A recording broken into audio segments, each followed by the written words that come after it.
ಲಕ್ಷ್ಮೀನಾಥಸಮಾರಂಭಾಂ ನಾಥಯಾಮುನಮಧ್ಯಮಾಂ ಅಸ್ಮದಾಚಾರ್ಯಪರ್ಯಂತಾಂ ವಂದೇ ಗುರುಪರಂಪರಾಂ.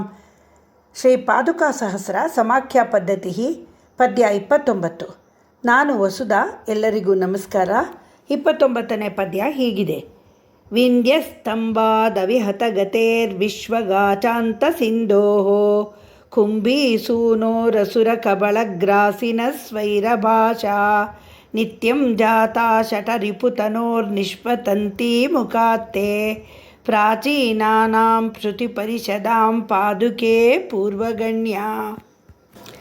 ಎಲೈ ಪಾದುಕೆಯೇ, ವಿಂಧ್ಯ ಪರ್ವತವನ್ನೇ ತಡೆದು ನಿಲ್ಲಿಸುವುದರಿಂದ ಓಡಾಡಲು ವಿಘ್ನವಿಲ್ಲದಂತೆ ಮಾಡಿದ, ಪಾತಾಪಿ ಇಲ್ವಲರಂತಹ ಅಸುರರನ್ನೇ ನುಂಗಿ ಜೀರ್ಣಿಸಿಕೊಂಡ, ಸಾಗರವನ್ನೇ ಆಪೋಷಣವನ್ನಾಗಿ ಕುಡಿದು ಬಿಟ್ಟ, ಕುಂಭೋದ್ಭವರಾದ ಅಗಸ್ತ್ಯ ಮಹರ್ಷಿಗಳಿಂದ ಪರಿಷ್ಕರಿಸಲ್ಪಟ್ಟ ತಮಿಳಿನಲ್ಲಿ ನೀನು ಶಠಗೋಪರ ಅವತಾರವನ್ನೆತ್ತಿ ದ್ರಾವಿಡ ಪ್ರಬಂಧ ರಚಿಸುವುದರಿಂದ ತಮಿಳು ಭಾಷೆ ವೇದಗಳಿಂದ ಕೂಡ ಮೊದಲ್ಮರ್ಯಾದೆಯನ್ನು ಪಡೆಯುವಂತಾಯಿತು ಎಂದಿದ್ದಾರೆ ಶ್ರೀ ವೇದಾಂತ ದೇಶಿಕರು. ಎಂತರೋ ಮಹಾನುಭಾವುಲು ಎಂದು ತ್ಯಾಗರಾಜರು ಅನೇಕ ಮಹಾನುಭಾವರನ್ನು ಸ್ತುತಿಸಿ ಹಾಡಿದ್ದಾರೆ. ಹಾಗೆ ಇಲ್ಲಿ ವೇದಾಂತ ದೇಶಿಕರು ಮಹಾಮಹಿಮರಾದ ಅಗಸ್ತ್ಯ ಮಹರ್ಷಿಗಳನ್ನು ಅವರ ಸರಿಸಾಟಿ ಇಲ್ಲದ ಕೆಲಸಗಳನ್ನು ಜ್ಞಾಪಿಸಿಕೊಳ್ಳುತ್ತಿದ್ದಾರೆ.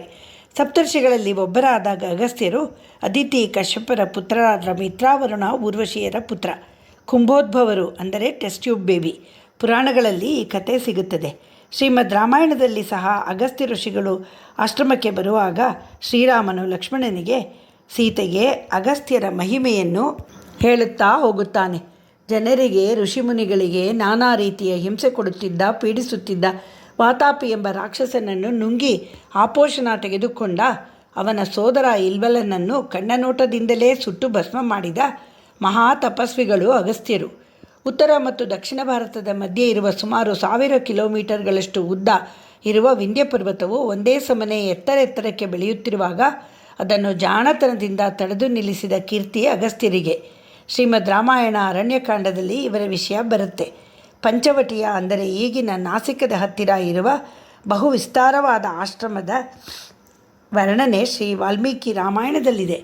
ಬಹು ವಿಸ್ತಾರವಾದ ಇವರ ಆಶ್ರಮದಲ್ಲಿ ಸಿದ್ಧ ಔಷಧಿಗಳಿಗೆ ಬೇಕಾದ ಗಿಡಮೂಲಿಕೆಗಳನ್ನು ಇಲ್ಲಿ ಹೇರಳವಾಗಿ ಬೆಳೆಯುತ್ತಿದ್ದರಂತೆ. ಅಗಸ್ತ್ಯರು ಸಿದ್ಧ ಔಷಧಿಯಲ್ಲಿ ಪ್ರಸಿದ್ಧರಾಗಿದ್ದರು. ಅವರ ಆಶ್ರಮದಲ್ಲಿ ಬಹುವಿಧದ ಗಿಡಮರಗಳು ಅಲ್ಲದೆ ಪ್ರಾಣಿ ಸಂಕುಲನವು, ನಾನಾ ತರಹದ ಪಕ್ಷಿಗಳು ಬಹಳ ಇದ್ದವು.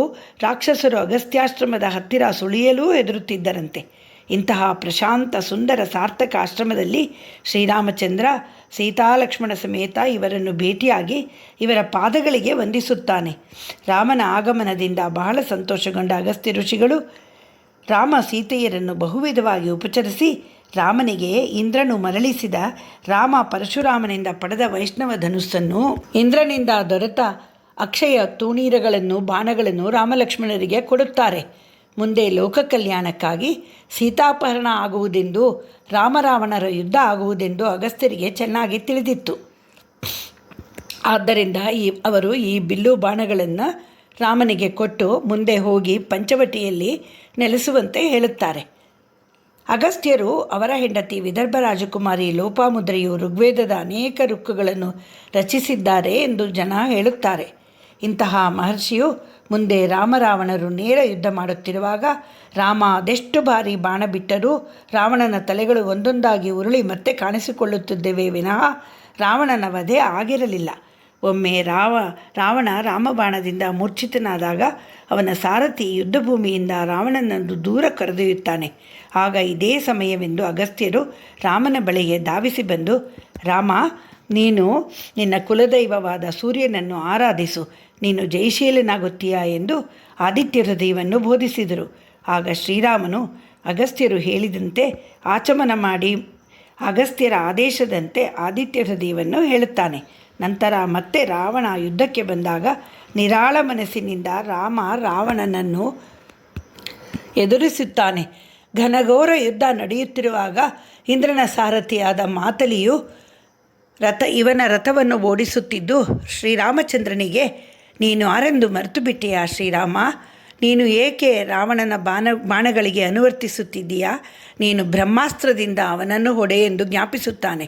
ಆಗ ಶ್ರೀರಾಮಚಂದ್ರನು ಬ್ರಹ್ಮನಿಂದ ತಯಾರಿಸಲ್ಪಟ್ಟ ಅತ್ಯದ್ಭುತವಾದ ಬ್ರಹ್ಮಾಸ್ತ್ರವನ್ನು ತೆಗೆದುಕೊಂಡು ಹೆದೆಯೇರಿಸಿ ತನ್ನ ಶಕ್ತಿಯನ್ನೆಲ್ಲ ಬಿಟ್ಟು ರಾವಣನ ಎದೆಗೆ ಗುರಿಯಿಟ್ಟು ಹೊಡೆದು ರಾವಣ ಕೆಳಗೆ ಉರುಳುತ್ತಾನೆ. ರಾವಣನ ವಧೆಯಾಗುತ್ತದೆ.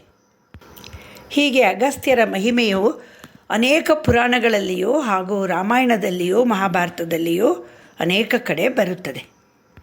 ಇಲ್ಲಿ ವೇದಾಂತ ದೇಶಿಕರು ಇಷ್ಟೊಂದು ರೀತಿಯಲ್ಲಿ ಮಹಾಮಹಿಮರಾದ ಅಗಸ್ತ್ಯರು ಕೈಗೆತ್ತಿಕೊಂಡು ಪರಿಷ್ಕರಿಸಿ ಹಸನು ಮಾಡಿದ ತಮಿಳು ಭಾಷೆಯಲ್ಲೇ ಶ್ರೀಮನ್ ನಮ್ಮಾಳ್ವಾರರು ದ್ರಾವಿಡ ಪ್ರಬಂಧವನ್ನು ಬರೆದುದರಿಂದ ಭಗವಂತನ ಉತ್ಸವಗಳಲ್ಲಿ ತಮಿಳಿಗೆ ಸಂಸ್ಕೃತ ವೇದಗಳಿಗಿಂತ ಮೊದಲ ಮರ್ಯಾದೆ ಪಡೆಯುವಂತಾಯಿತು ಎಂದಿದ್ದಾರೆ ಶ್ರೀ ವೇದಾಂತ ದೇಶಿಕರು. ಇಂದಿಗೂ ಪಾಂಚರಾತ್ರಾಗಮ ಸಂಪ್ರದಾಯದಲ್ಲಿ ಶ್ರೀ ವೈಷ್ಣವ ದೇವಸ್ಥಾನಗಳಲ್ಲಿ ಉತ್ಸವದ ಮುಂದೆ ನಾಲಾಯರ ದಿವ್ಯ ಪ್ರಬಂಧ ಪಾರಾಯಣವು ಉತ್ಸವ ಅಥವಾ ತೇರಿನ ಹಿಂದೆ ಸಂಸ್ಕೃತ ವೇದ ಪಾರಾಯಣವು ಆಗುವುದನ್ನು ನಾವು ಗಮನಿಸಬಹುದು. ಶ್ರೀ ರಂಗನಾಥ ದಿವ್ಯಮಣಿಪಾದುಕಾಭ್ಯಾಂ ನಮಃ. ಶ್ರೀಮತೆ ನಿಗಮಾಂತ ಮಹಾದೇಶಿಕಾಯ ನಮಃ.